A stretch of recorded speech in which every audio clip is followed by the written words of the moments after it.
We are almost about to taxi, but this AC is not working. Look at everyone, and it's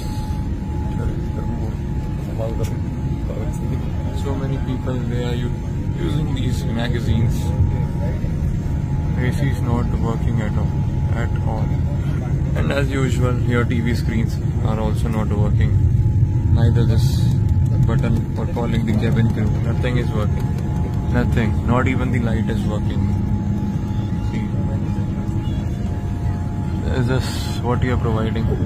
And as usual, that is why Air India is considered as one of the worst airlines in the world. AC is still not working, and today it is very, very, very hot in Delhi.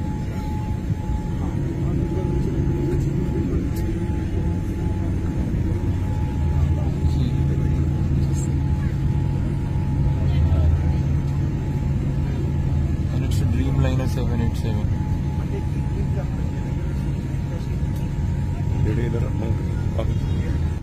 See, I'm sweating like hell. And we are here for the last 15 minutes, nothing happening. Remote isn't working, nothing is working. I don't know why I booked this flight again.